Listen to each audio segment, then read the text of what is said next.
Bom, muito boa tarde a todos, bem-vindos a mais uma coletiva de imprensa do Governo de São Paulo, hoje trazendo 5 notícias especiais para a população de São Paulo e do Brasil, agradecendo a presença de toda a imprensa, a presença da nossa equipe de trabalho, dos nossos secretários, do Centro de Contingência.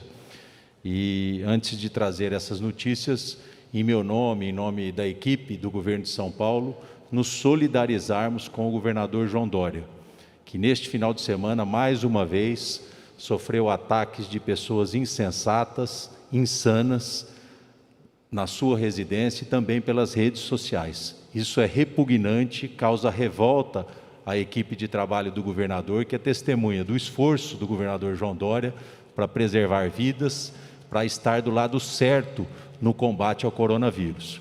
As medidas de distanciamento social, a fase emergencial que São Paulo vive, foi fruto de muita discussão e baseado nos números da ciência e nas recomendações do Centro de Contingência. Então, ao nosso governador, em nome da sua equipe, dizer que ele não está sozinho. Ao lado dele e da sua equipe, milhões de pessoas apoiando as decisões tomadas pelo governo de São Paulo para salvar vidas. Nas informações de hoje, a primeira delas é a entrega de mais vacinas pelo Instituto Butantan. Na manhã de hoje, o Instituto Butantan em São Paulo entrega mais de 1 milhão de doses de vacinas para o Brasil. Esse 1 milhão de doses de vacinas entregue nesta manhã será usado em todos os estados brasileiros. Com mais essa remessa, chegamos a 25 milhões e 600 mil doses entregues ao Programa Nacional de Imunização. Somente nesses últimos 10 dias foram mais de 8 milhões e 300 mil doses. Isso significa que em apenas 10 dias o Butantan entregou ao Brasil uma quantidade de doses superior às doses totais que são aplicadas em países de primeiro mundo, como Canadá, Espanha, Itália e Japão.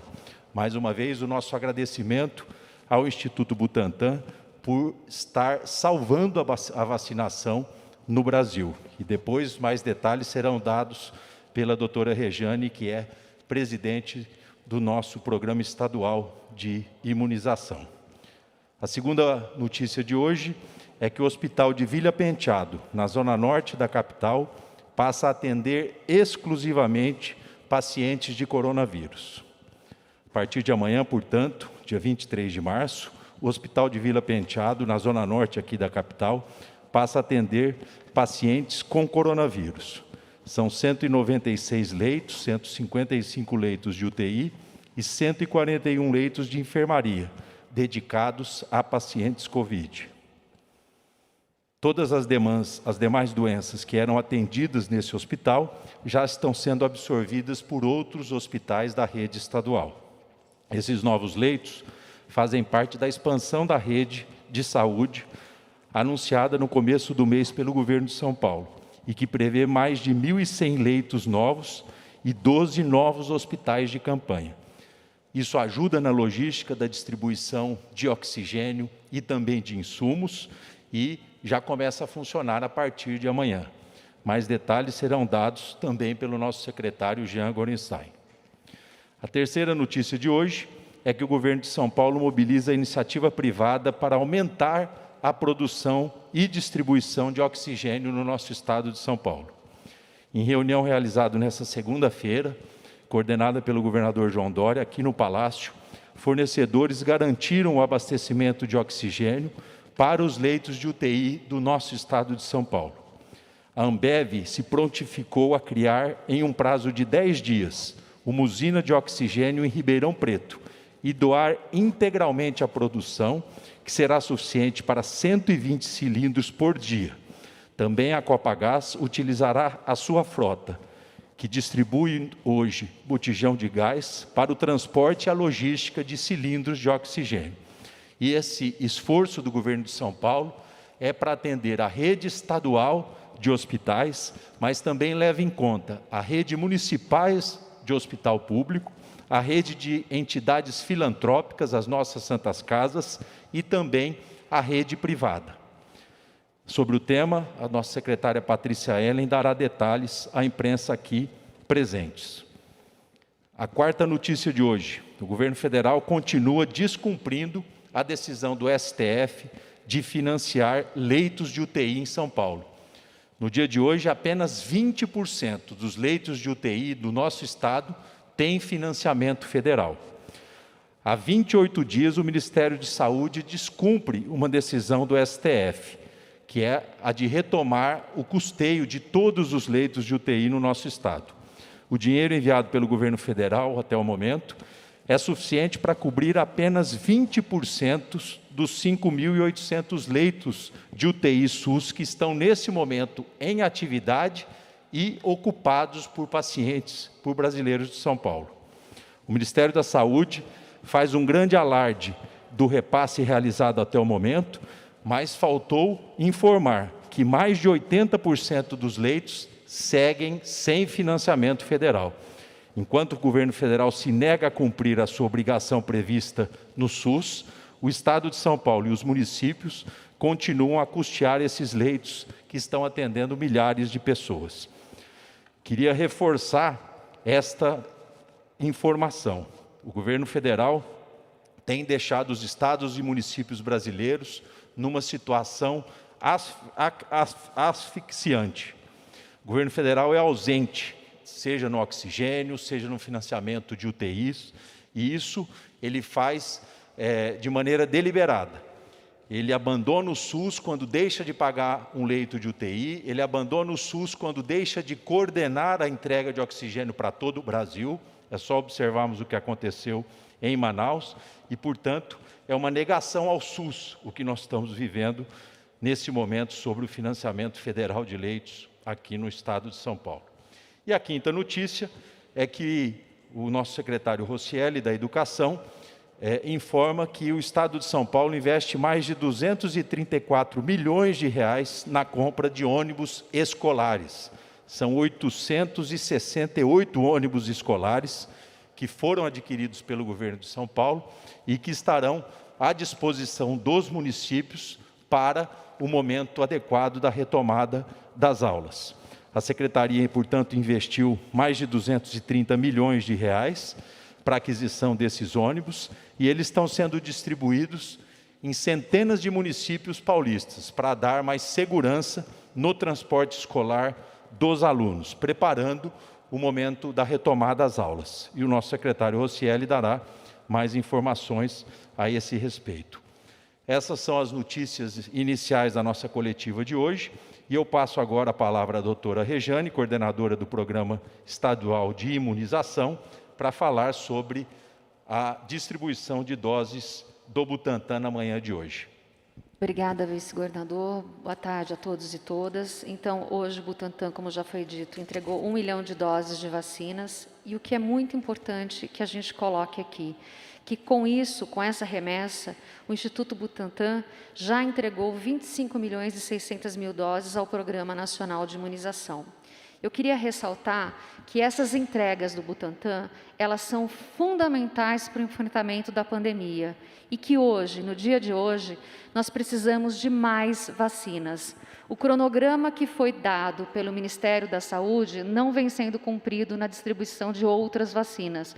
Portanto, nós precisamos muito que mais vacinas cheguem até todos os estados para que a gente possa, de forma conjunta, combater essa pandemia. Só com vacinas e, sim, com mais vacinas sendo entregues pelos fabricantes e chegando de forma coerente até todos os estados, nós poderemos avançar no enfrentamento da pandemia. Eu gostaria de colocar também o vacinômetro. As doses aplicadas no estado de São Paulo, 4.718 doses, 4.718.193 doses, sendo que de primeira dose, 3.504.422 doses e de segunda dose, 1.213.771 doses. Lembrando também que o Butantan tem sido o nosso grande Suporte, o Instituto Butantan, a vacina do Butantan é o nosso grande suporte para que o Estado de São Paulo, em números absolutos, esteja em primeiro lugar.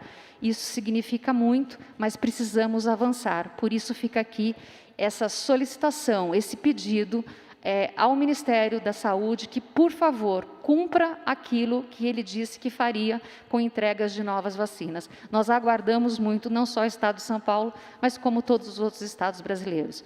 Obrigada. Obrigado, doutora Rejane. Agora vamos ao nosso secretário Jean Gorenstein para detalhar a dedicação exclusiva do Hospital da Vila Penteado a pacientes Covid.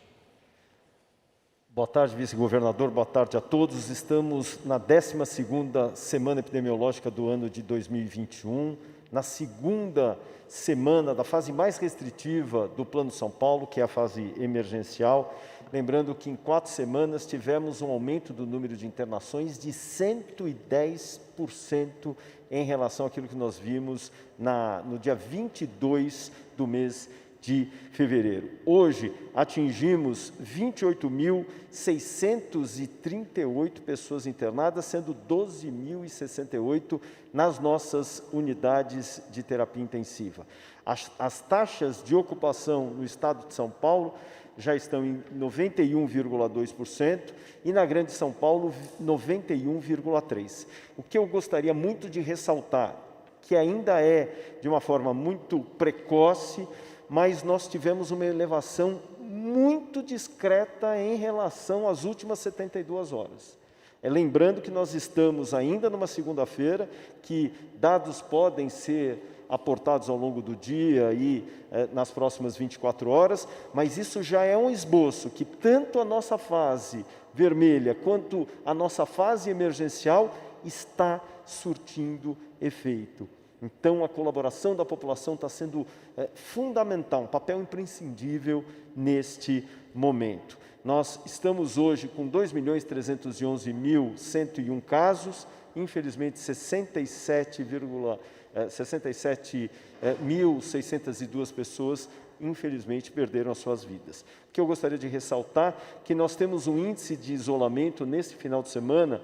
No sábado, 47%, lembrando que na semana anterior nós tínhamos um ponto percentual a menos, e também no domingo, que nós tínhamos anteriormente 50 pontos percentuais de restrição, de isolamento, e hoje nós estamos com 51% de índice de isolamento, ou seja, estamos melhorando, estamos progredindo. Próximo.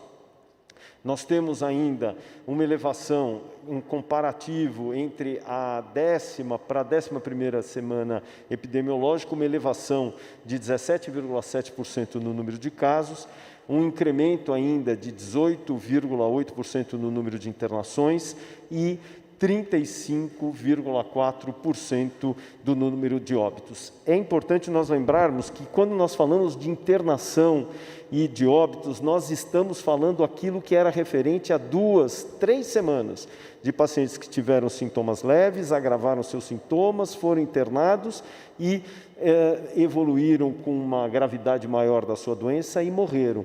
Portanto, nós estamos de olho exatamente na evolução da pandemia para garantir dessa forma realmente uma grande e melhor assistência a todos os a nossa população. Estamos vacinando e vacinando mais, fazendo a intensificação das blitz, fazendo os desmembramentos de festas, encerrando essas festas que infelizmente ocorrem, as festas clandestinas. Estamos aumentando a distribuição dos respiradores emergenciais para todo o estado. Batemos a marca de 200 respiradores distribuídos, com a possibilidade na próxima semana mais 50 serem ofertados para vários municípios, e também ampliando o número de leitos. Desses 1.118, nós temos agora 196 leitos que já estão sendo operacionados a partir de hoje, ao longo de várias regiões do estado, tanto Carapicuíba, região do Grajaú, a região de Guarulhos, em várias regiões do estado que hoje estão sendo referendadas para o atendimento de Covid. E, falando em referenciamento de leitos de Covid, por uma questão de atenção centralizada para os pacientes Covid, principalmente aqueles com formas graves, utilizamos como uma unidade modelo a Vila Penteado, que passa, portanto, a atender exclusivamente os pacientes com diagnóstico de Covid.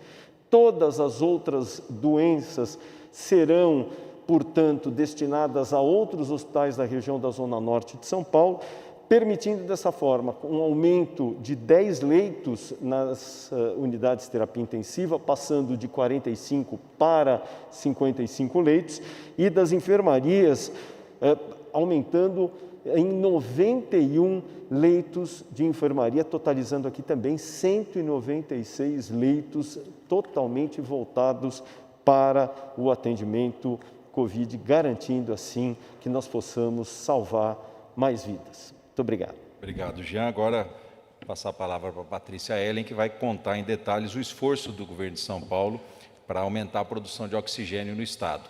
Existe uma responsabilidade direta do Estado, que é com a rede estadual, e nós temos tido uma atenção já há muitas semanas sobre a rede estadual, mas existe também uma preocupação do governo de São Paulo, do governador Dória, de apoiar as redes municipais, as redes de santas casas, hospitais filantrópicos e também a rede privada.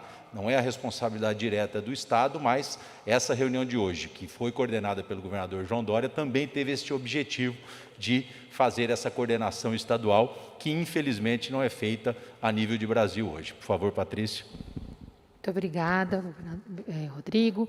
Bom, hoje a reunião foi muito importante, nós tivemos a reunião com a participação das 5 principais empresas fornecedoras de oxigênio no estado de São Paulo e, obviamente, para todo o Brasil. Tivemos White Martins, Air Liquid, Air Products, a IBG, Atmosfera Gases. Também contamos com a presença muito importante da Ambev e da Copagaz e da Abiquim, que tem sido a associação que tem feito toda a articulação desse setor para todos nós. Hoje, com a presença do governador João Dória, o objetivo foi ouvir quais são os grandes desafios que as empresas têm e garantir que teremos a produção e o fornecimento de oxigênio assegurada para todo o Estado.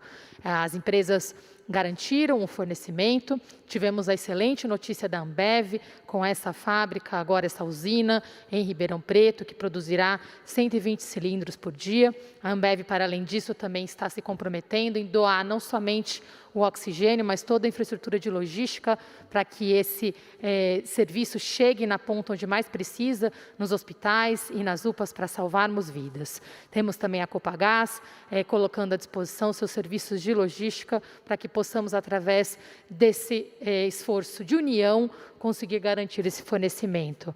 O que temos de novidade, para além disso, criamos uma força-tarefa, onde nós faremos agora, a partir de hoje, uma distribuição de trabalhos com base nos principais desafios apontados. Um deles é exatamente cilindros. Nós temos um desafio com cilindros, porque com o novo cenário da pandemia, nós passamos a ter leitos de UTI em UPAs, em regiões descentralizadas, fizemos uma expansão muito grande da nossa rede e, com isso, trouxemos esse desafio de termos oxigênio no formato de cilindros, onde nós tínhamos antes através dos tanques, é o principal tipo de fornecimento. Agora temos que ter uma demanda muito maior de cilindros também. Então, um pedido adicional para todas as empresas que tenham cilindros, que possam nos apoiar nesse momento, é muito importante que nos procurem, porque essa talvez seja a força-tarefa principal nesse momento. As universidades estaduais, junto com empresas de solda, já estão fazendo a primeira parte do levantamento e doações, mas toda ajuda nesse momento é muito importante. Além disso, nós criamos uma força-tarefa de logística, onde a Ambev e a Copagaz se incorporaram a essa força-tarefa e também doando os seus serviços, e uma força-tarefa de articulação com o governo federal e também na parte de apoio a todos os profissionais que estão atuando em toda a cadeia de produção e fornecimento de oxigênio. momento é de união, momento de muita coordenação, reforçando as palavras do nosso vice-governador, estamos fazendo esse trabalho em São Paulo e reforço, todas as empresas se comprometeram em honrar seus compromissos da entrega do oxigênio em todo o estado, o trabalho agora, para além da entrega, garantir que não haja interrupção no fornecimento por nenhum tipo de desafio e que consigamos também ter oxigênio adicional para os leitos extras que estamos abrindo agora nos próximos dias. Muito obrigada a todos que estão participando conosco e reforço novamente esse pedido para todos os que estão atuando com o governador. O governador João Dória pessoalmente participou de toda a articulação no fim de semana e também na reunião de hoje, e ele pediu novamente para as empresas que estão participando, para que garanta esse fornecimento não somente para o estado de São Paulo, mas para todo o Brasil. Essas empresas, muitas delas têm suas usinas no estado e estão fornecendo oxigênio não somente para São Paulo, mas para todos os estados. Então, essa é uma força-tarefa que o governador integrou durante todo o fim de semana, não somente para o nosso estado, mas para todos que estão precisando de oxigênio neste momento em todo o Brasil. Muito obrigada. Obrigado, Patrícia. Quero destacar também e agradecer o papel do Wilson Mello, que é o nosso presidente da Invest São Paulo, que tem um diálogo permanente com o setor produtivo de São Paulo nesse tema, Wilson. Muito obrigado. Vamos passar agora ao nosso secretário da Educação, Rocieli Soares, que vai detalhar essa ação de compra de ônibus escolares para a população de São Paulo. Quero destacar aqui a presença de alguns prefeitos do interior, agradecê-los por essa presença e pela parceria que mantém com o governo de São Paulo. Por favor, Rocieli. Obrigado, Rodrigo. Boa tarde a todos. É muito rápido, pode passar. Como o Rodrigo já destacou, nós estamos, desde o ano passado, e continuamos ampliando a nossa frota, muitas vezes ampliação, muitas vezes substituição de frota. Então, recursos, absolutamente recursos estaduais, não existe aqui recurso federal na compra desses ônibus, são 868 ônibus adquiridos, são estes que nós temos aqui fora, entre modelos da Mercedes-Benz e da Volkswagen, sendo que nós já entregamos, né, de janeiro até agora, 549 ônibus para 372 municípios e vamos entregar todos os demais agora nestes próximos dias. Isso é importante, porque transporte escolar que é executado por convênio, junto com os prefeitos. Aliás, agradecer às prefeituras que aqui estão mais uma vez, a Prefeitura de Socorro, que está aqui hoje com a gente, Itapirapuã, Pedregulho e Sandovalina, agradecer a todos esses e a todos os demais, pois quando do retorno das aulas, um dos itens mais importantes que nós temos é a regularização, a organização do transporte escolar, que é um dos itens mais inclusivos, né? Sem o transporte escolar nós não chegamos a todos e a gente continua numa constante preparação para que, quando do retorno às aulas presenciais, quando tivermos condições de estarmos com tudo funcionando no nosso estado, nós estejamos com a educação sempre preparada. E destaco aqui, Rodrigo, a importância, mais uma vez, da parceria com as prefeituras para o transporte escolar. Obrigado, boa tarde a todos. Obrigado, Rocieli. Vamos passar agora às perguntas dos jornalistas que já foram previamente inscritos. A primeira pergunta de hoje é da Bruna Macedo, da CNN.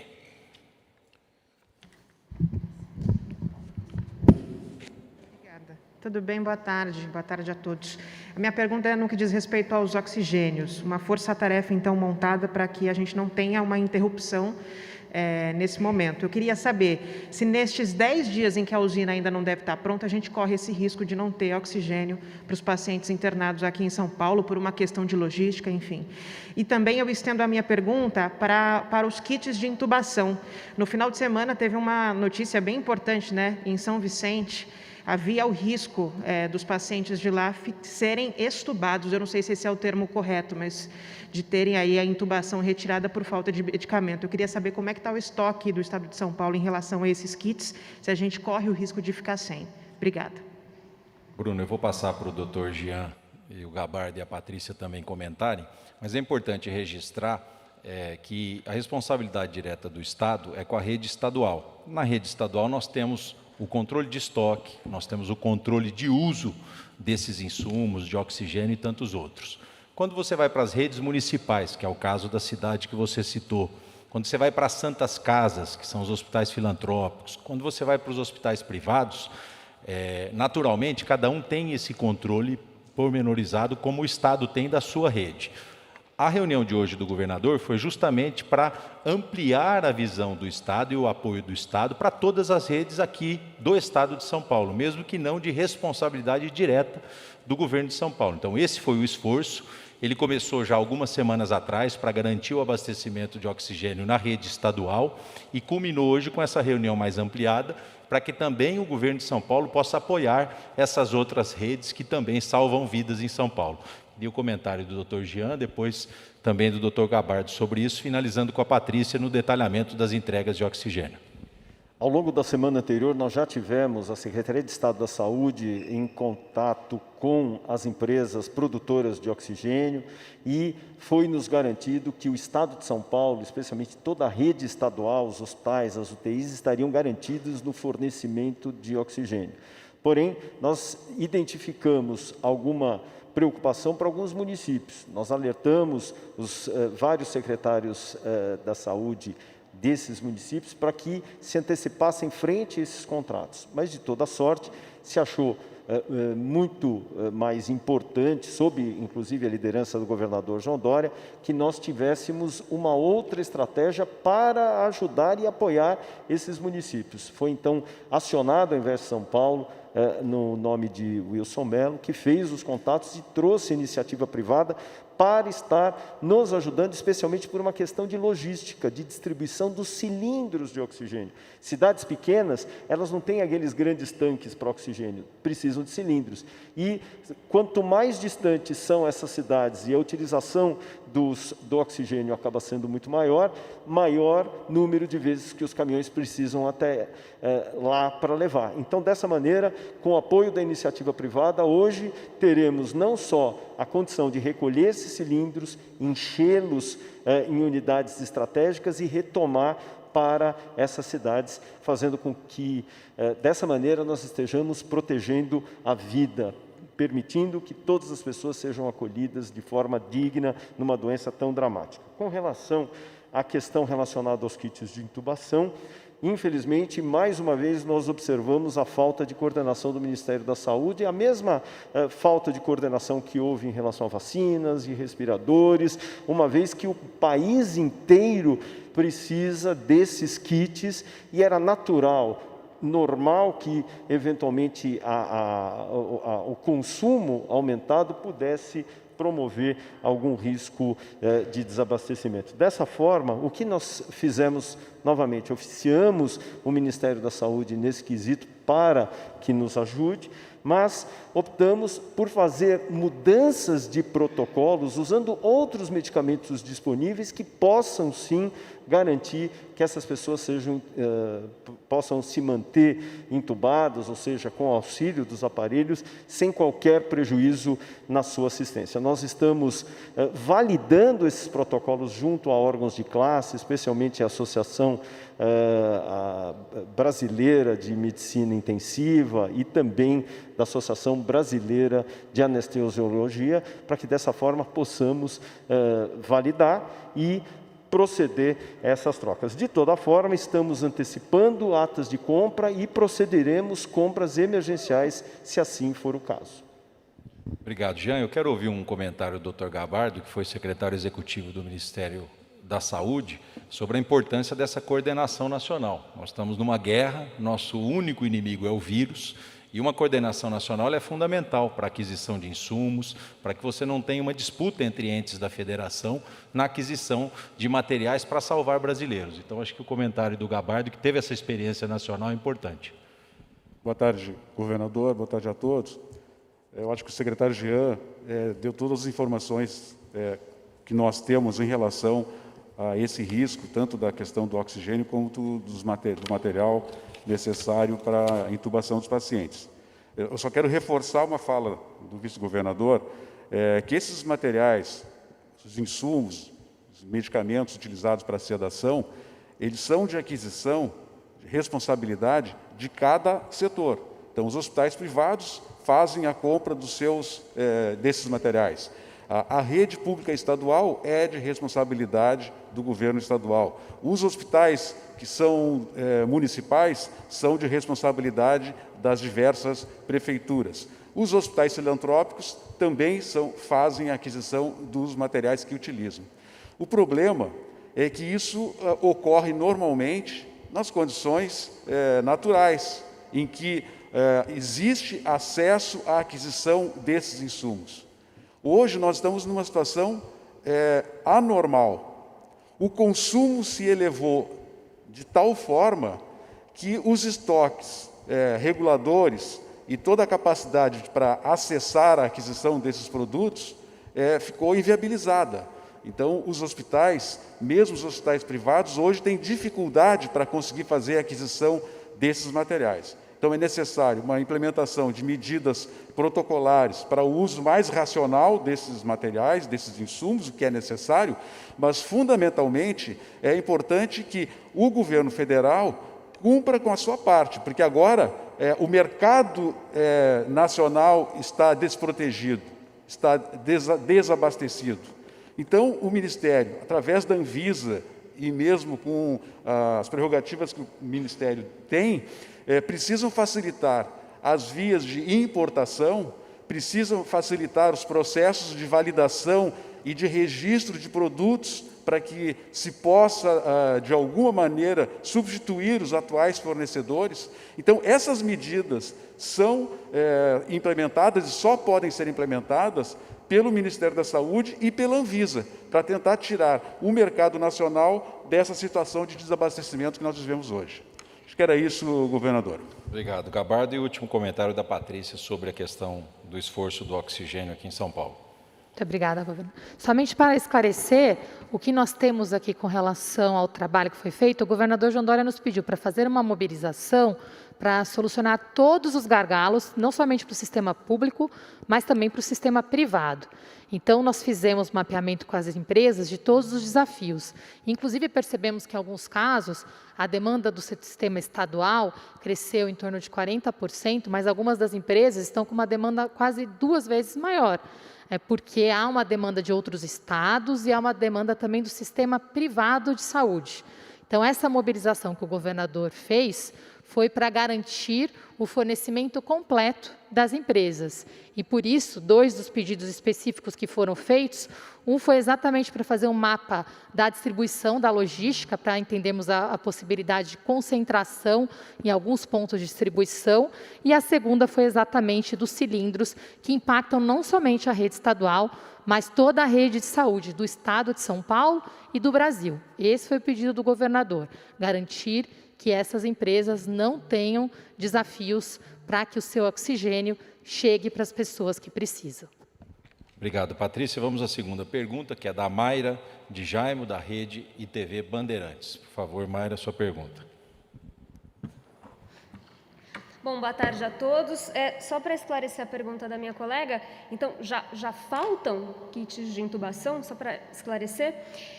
Bom, minha pergunta é em relação a medidas restritivas. Alguns prefeitos, inclusive em reunião ontem com o secretário Marco Vignoli, fizeram algumas solicitações, até nessa área aí de medidas mais restritivas. E eu queria perguntar para o centro de contingência, se a gente continuar vendo esses números subindo, qual seria o próximo passo em relação às medidas restritivas, ou não há, enfim, qual seria a próxima etapa? Limitar o horário de alguns setores essenciais, enfim, próximo passo. Obrigada. Eu vou passar para o Jean falar sobre a questão dos insumos e para o Dr. Paulo, na sequência, em nome do Centro de Contingência. Não faltam esses kits anestésicos. O que nós temos identificado que algumas regiões chegaram ao seu limite de utilização, exatamente porque foram solicitados maior número de pacientes necessitando irem para a UTI e ventilação mecânica, que são os respiradores, e por isso a sua utilização foi maior. Nós temos um sistema de logística no próprio Estado que faz com que uma determinada região acabe suprindo a outra, para que não haja a falta. Mas lógico que todas as atitudes que são tomadas são feitas de uma forma preventiva, preemptiva, para nós não termos esse risco. Só para reforçar, Mayra, hoje o presidente do CONAS, que é o Conselho Nacional dos Secretários de Saúde, já oficiou o Ministério da Saúde, aguarda uma resposta justamente sobre essa coordenação de insumos para o enfrentamento à pandemia. Por favor, doutor Paulo Menezes. Obrigado, vice-governador. Boa tarde, Mayra.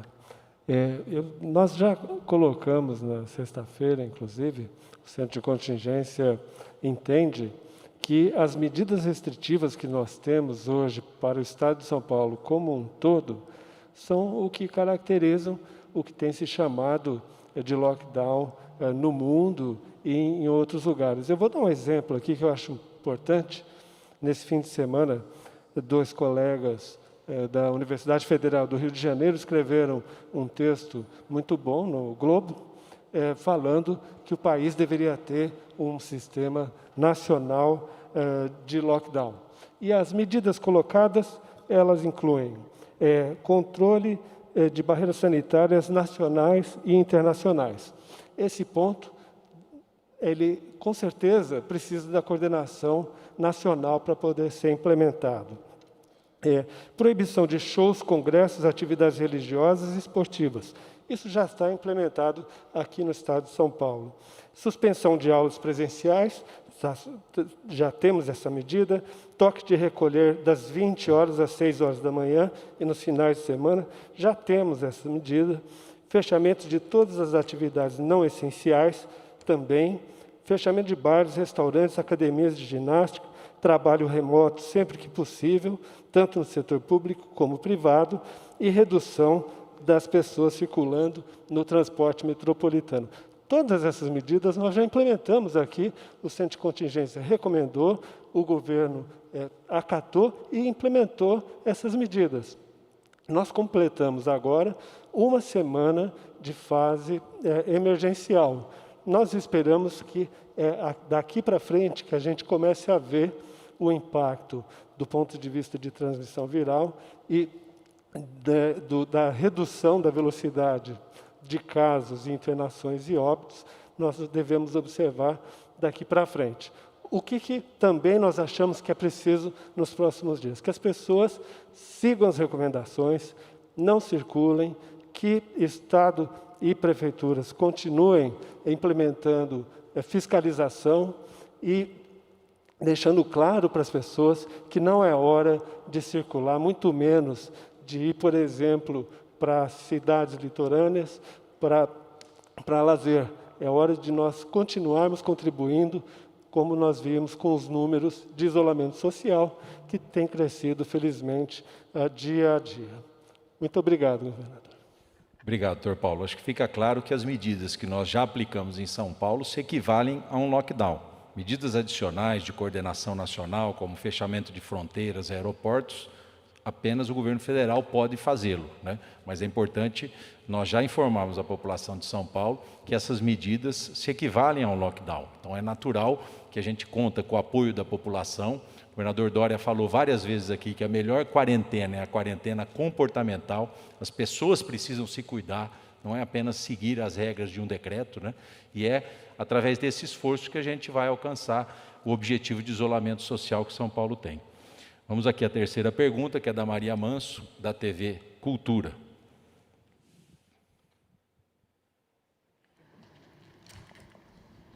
Boa tarde. Minha pergunta é para a doutora Regiane sobre a campanha de vacinação. Segundo o vacinômetro, arredondando os números, 3,5 milhões receberam a primeira dose e 1,2 milhões a segunda. Então, isso quer dizer que a gente teria no estoque 1,3 milhões, que era aquele estoque determinado pelo Ministério da Saúde, para garantir que todos recebessem a segunda dose. A partir dessa nova determinação de que todas as doses sejam usadas para a primeira aplicação, imagino que isso vai acelerar muito a campanha de vacinação aqui no Estado. Quando isso começa e de que forma, por favor? Vamos lá, Regiane. Obrigada, vice-governador. Maria, eu acho muito importante essa sua pergunta, até para que a gente possa entender que o que está entre o vacinômetro, primeira dose e segunda dose, registradas, não significa que eu tenha estoque no meu centro de distribuição e logística. Então, o que eu quero colocar é o seguinte, que os municípios, eles já receberam vacinas para fazer aquilo que nós já estamos planejando de primeira dose e também a segunda dose. Portanto, as nossas orientações do Plano Estadual de Imunização, elas estão mantidas, ou seja, o referido informe ele não altera o nosso calendário, nem as definições de continuidade da campanha já apresentada aos municípios e à população. Os municípios devem respeitar as grades de distribuição, seus públicos-alvos e D1 e D2 enviados do Estado aos municípios. Então, em nada nós teremos alteração, porque o que falta ali é o registro daquilo que já foi enviado para os municípios, ou iniciar o D1 ou fazer D2. Então, não há modificação e o Plano Estadual de Imunização do Estado de São Paulo mantém, de acordo com seu documento técnico, todas as referidas detalhes e como deve ser feito isso, nada vai mudar para nós. Obrigada. Maria, governador. apenas para esclarecer, São Paulo já faz a melhor logística possível da vacinação. Portanto, o que o Ministério hoje orienta o Brasil a fazer, São Paulo já vinha fazendo. Por isso, o nosso avanço na vacinação. São Paulo não tem vacina em prateleira. Todas as vacinas estão sendo aplicadas, seguindo o Plano Nacional de Imunização, com uma boa logística, que significa que quem tomou uma dose hoje terá a segurança de tomar a segunda dose no prazo validado. Então, o Ministério reconhece hoje a importância de se utilização de todas as doses, porque ele tem a garantia da entrega do Butantan, né, e olhando o Programa Estadual de Imunização, que já trabalha com essa logística junto com os municípios de São Paulo. Então, não tem doses guardadas em São Paulo, todas estão sendo aplicadas. E acho que o Ministério, acompanhando a vacinação de São Paulo, observou que essa é a melhor medida a ser feita para que a gente vacine mais brasileiros.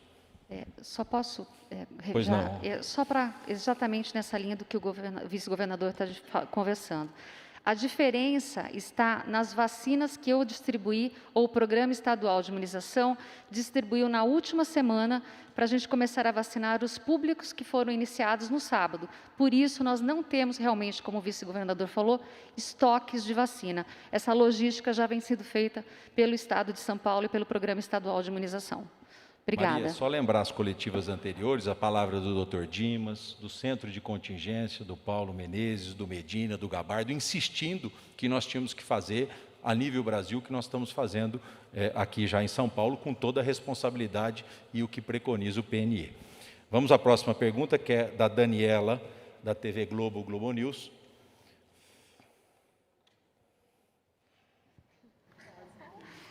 Oi, vice-governador, boa tarde a todos. Eu queria só esclarecer uma fala do Dr. Paulo primeiro, que a gente pode esperar daqui para frente uma melhora nos números, uma estabilização. Já estamos há mais de 2 semanas na fase vermelha, completamos uma semana na fase emergencial. Tem algum indício de melhora, de que haja estabilização? E também perguntar, tem um levantamento que foi feito pelos secretários municipais de saúde, 54 cidades que estão em situação crítica de insumos, de oxigênio, enfim. Queria saber se vocês também estão acompanhando, se vocês têm um levantamento como esse e com algum outro dado. Obrigada. Vou pedir para o Paulo Menezes um comentário do Dr. Medina e do Dr. Gabardo e esse esforço de São Paulo nessa coordenação de insumos, Daniela. É disso que nós estamos falando, né? Para depois o Dr. Jean também comentar. Obrigado, governador. Daniela, nós temos algum indício.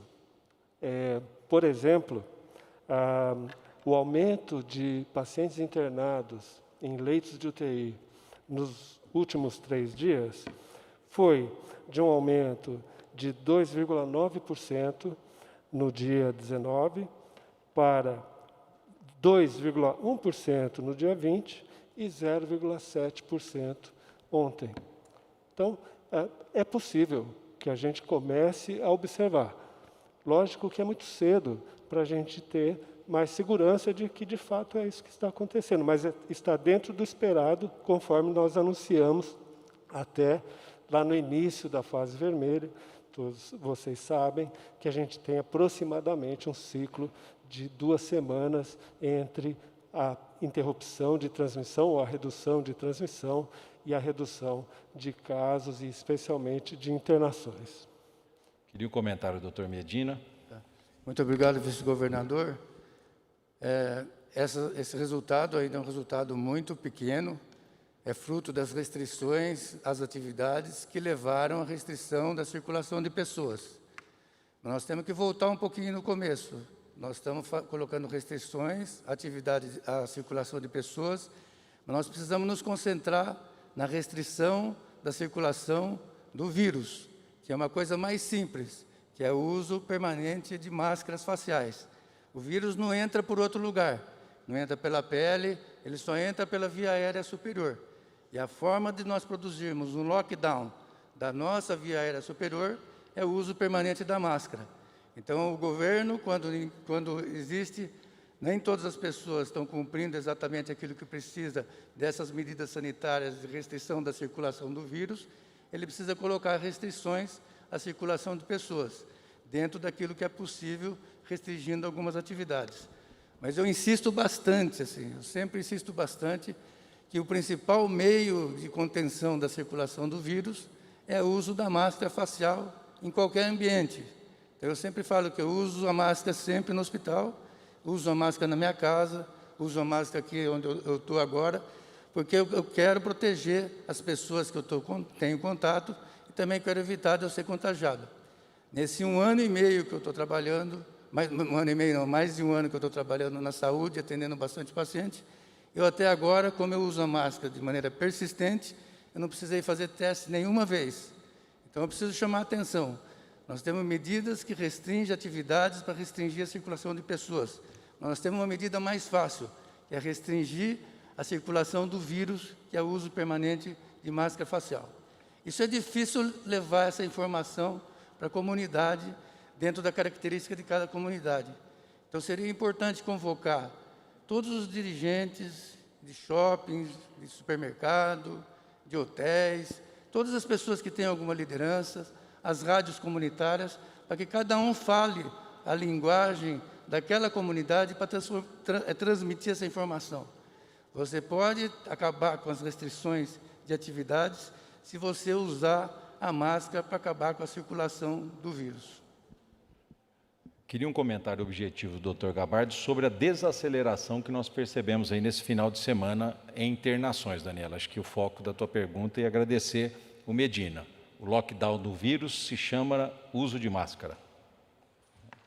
Quando a gente dá uma série de recomendações, a expectativa é que imediatamente nós vamos ter uma melhora nos números, né, nos números de novos casos de internação e óbito. Mas para que isso aconteça, tem uma etapa anterior, que é conseguir objetivamente ter distanciamento físico, conseguir reduzir a possibilidade que as pessoas, mesmo usando máscaras e com todos os cuidados, possam ainda se contaminar pelo contato físico com outra pessoa que é portadora do vírus. Isso que é fundamental. E os números que a gente apresenta hoje já são bastante significativos. Basta andar pela cidade para a gente perceber que houve uma redução bastante considerável do número de veículos que estão circulando. O transporte coletivo teve uma redução bastante importante do número de pessoas que utilizam o transporte coletivo. Então, essas medidas de distanciamento físico é que vão possibilitar a redução da transmissibilidade da doença e, mais adiante, melhoria dos dados. Dados, como o vice-governador está me pedindo para apresentar agora. No domingo passado, nós tivemos um acréscimo no número de internações em UTI de 356 pacientes. Aumentaram 356 no domingo passado. Nesse último domingo, o número de novos internados em UTI foi de 87 pessoas. Então, houve uma redução de quase 80% do número de pacientes novos que internaram na UTI domingo passado, quando a gente compara com esse domingo. Esse é um dado relevante. Agora, nós vamos precisar de mais tempo ainda, porque faz 2 semanas que nós começamos a ter a fase vermelha, e nós estamos com um pouco mais de uma semana dessa fase vermelha emergencial. Então, nós vamos ter que ter um pouco mais de paciência para esperar os resultados da evolução da doença. Agora, posso garantir que os resultados em relação ao distanciamento social, todos os indicadores são absolutamente favoráveis, o que mostra que as medidas que foram tomadas estão dando resultado. Obrigado, Gabardo. Sobre o estresse aí nos leitos de algumas cidades, o Dr. Jean vai responder. E depois, Daniela, tem outras perguntas, mas eu quero um comentário do Vignoli, que fez uma ampla reunião ontem em nome do governador João Dória com prefeitos. E as palavras do Vignoli, do nosso centro de contingência, Vamos aguardar a primeira semana epidemiológica. Ontem tivemos uma notícia boa, precisamos ver se ela é consistente, essa desaceleração se manterá hoje, se manterá amanhã, para eventuais nova repactuação com os municípios. Então, o doutor Jean e depois o Vignoli para mostrar o diálogo que ele vem tendo com os prefeitos. É interessante que nós tivemos uma ocupação máxima de leitos de unidade de terapia intensiva em 71 municípios do estado de São Paulo na sexta-feira. E com isso, esses 71 municípios naquele momento também acabaram chegando no seu limite, seja de oxigênio, seja de outros insumos, inclusive medicamentosos. Hoje, esse número baixou para 61, dados de hoje, às 11 horas da manhã. Quer dizer, 10 municípios tiveram um recuo no limite maior da sua assistência, mostrando dois aspectos.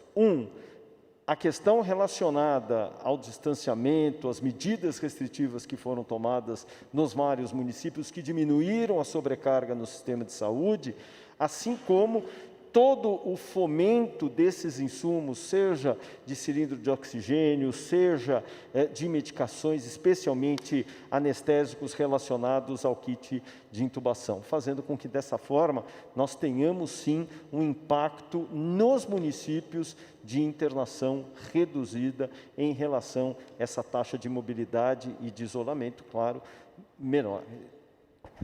Vignoli. Bom, perante a falta de coordenação nacional ao longo de toda a pandemia, o que tem feito a diferença é esse trabalho articulado entre o governo do estado e municípios. Foi assim para superar no início a colocação de respiradores, a colocação de leitos de UTI, triplicando o número aqui no estado de São Paulo, com a vacinação, onde São Paulo já lidera em números absolutos, e também assim no período mais contundente que nós estamos da pandemia. Então, ontem, mais de 500 prefeitos reunidos online, evidentemente, tratando desse momento que nós estamos, muitos deles mobilizados em torno da assistência hospitalar, em torno das restrições, mas fundamentalmente todos na mesma página de fiscalizar e seguir em frente com as medidas de restrições atuais. Então, todos comprometidos com isso, eles têm autonomia para maiores restrições se acharem necessário, o Estado vai apoiar essas restrições aonde os prefeitos entenderem dessa forma, mas o fundamental da reunião de ontem foi o empenho e o trabalho conjunto de todos para superar esse período mais agudo da pandemia. Obrigado, Vignoli. Vamos à quinta pergunta, agora sim, Daniela Salerno, da TV Record.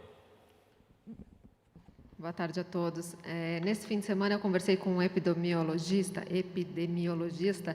bastante conhecido e atuante aí na saúde, e ele disse que se ele pudesse fazer uma sugestão na política de vacinação, seria incluir a vacina da gripe. Por exemplo, mais pessoas recebendo a primeira dose e uma vez que, para demorar um pouquinho mais para chegar a segunda, uma possibilidade seria vacinar com a vacina da gripe e proteger mais. Isso poderia auxiliar mais gente vacinada em menos tempo até a segunda dose chegar. Gostaria de saber se no plano estadual a gente levanta essa possibilidade, se isso é discutido. Obrigada. Vou pedir para a Regiane comentar. Obrigada pela sua pergunta, Daniela. E veja, já está colocado pelo Programa Nacional de Imunização que deve se iniciar a campanha de influenza no dia 12 de abril. O Instituto Butantan é aquele que faz a totalidade das vacinas da influenza para o Brasil. As suas grades já estão sendo distribuídas. Então, veja, o que acontece? A partir do momento que a campanha da influenza começa, ela já começa pelo PNI de uma forma diferenciada. Ou seja, eu vou trabalhar com que grupos prioritários nesse início? Com as crianças maiores de 6 meses e menores de 6 anos, vou trabalhar com gestantes e aí a gente vai avançando nas faixas etárias. O que é importante a gente colocar? A vacina da influenza, quando eu aplico, e o que o Ministério está preconizando? Que eu hoje trabalhe principalmente com os grupos prioritários para a vacina da Covid. Então, eu aplico a vacina D1, em 14 dias aplica o influenza e 14 dias depois da segunda dose, no caso da vacina do Butantan. A AstraZeneca é uma outra questão, porque ela leva 90 dias para ser vacinada. Mas o Ministério já colocou, já fez documentos técnicos informando como será a campanha de vacinação da influenza, que é concomitante à campanha de enfrentamento da Covid, mas sempre respeitando essa forma. O que é mais importante hoje é trabalhar e vacinar a população, que é a população-alvo para a Covid, e em seguida, 14 dias, no caso da nossa vacina, fazer, então, a vacinação para a influenza e 14 dias depois, a vacinação de D2 da vacina do Butantan. E sempre começando, eles já deram essas grades, eles começam da onde a gente não está, ou seja, nesse grupo de crianças, que é importante vacinar para a influenza, e também gestantes, puérperas, e aí a gente caminha com os dois cronogramas em paralelo. Isso já vai acontecer a partir do dia 12 de abril. Obrigada. Obrigado, Regiane. Vamos aqui à sexta pergunta, que é da Flávia Travassos, do SBT.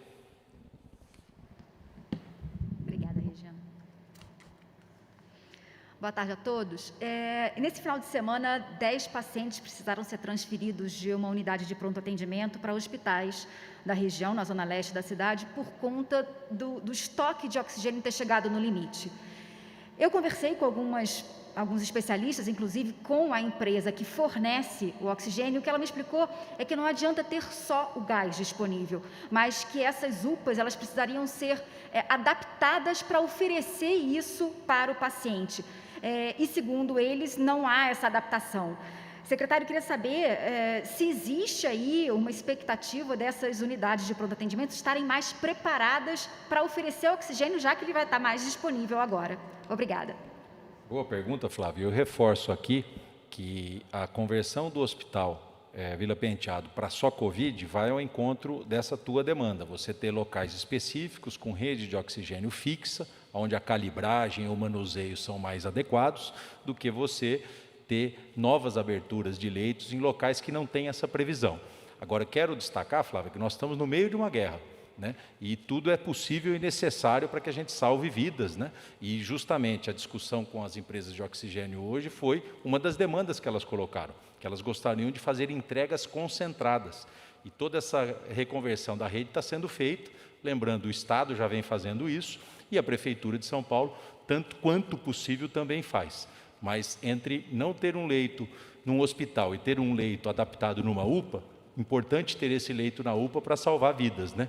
Mas nós sabemos da dificuldade que é a logística e também os profissionais de saúde, mas o Dr. Jean pode detalhar. Sem dúvida, o que nós precisamos é proceder exatamente essa reconversão da rede, mostrando exatamente a utilização de grandes instituições, por exemplo, a Vila Penteado, que eu tenho a capacidade de ter mais pacientes, especialmente pacientes em unidades de terapia intensiva, uma vez que vão solicitar uma demanda maior de oxigênio.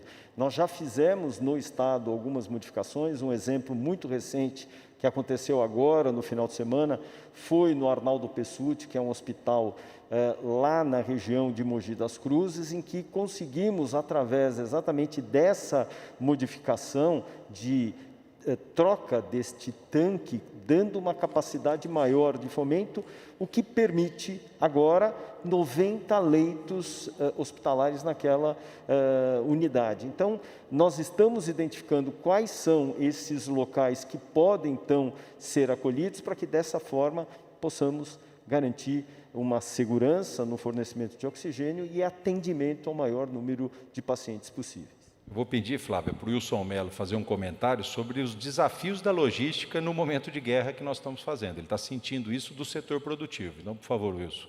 Obrigado, vice-governador Rodrigo Garcia. O tema da UPA, que é uma unidade que foi adaptada a receber um paciente COVID, nesse caso específico, nós vamos precisar de cilindros. Então, não há necessidade de você adaptar, é diferente de quando você tem uma usina, ou você tem os grandes tanques, que aí eles são distribuídos dentro do hospital por via de uma rede de oxigênio. Nas UPAs, o nosso desafio é levar cilindros, porque cada cilindro você tem um paciente acoplado a esse cilindro. E para cada paciente nós precisamos de 3 cilindros. O cilindro que está com ele naquele momento, o cilindro que está em transporte para ser recarregado e aquele que está sendo recarregado. Essa é a logística que nós temos que fazer. Por isso, o nosso apelo ao setor produtivo para que ele disponibilize via doação ou empréstimo cilindros industriais, porque a Anvisa autorizou na sexta-feira a utilização de cilindros industriais para fins hospitalares, o que não era permitido. Então, nós estamos fazendo um grande esforço para buscar cilindros aonde ele estiver, fazer toda a higienização desse cilindro, transformá-lo num cilindro hospitalar, para que aí sim, nessa grande rede de solidariedade, fazer a logística, a recarga na usina da Ambev e em outras que também, outras empresas que se disponham a fazer isso, para que a gente possa levar os cilindros nas UPAs adaptadas. Obrigado, Wilson. Vamos à última pergunta de hoje, que é da Nani Cox, da Rádio Jovem Pan.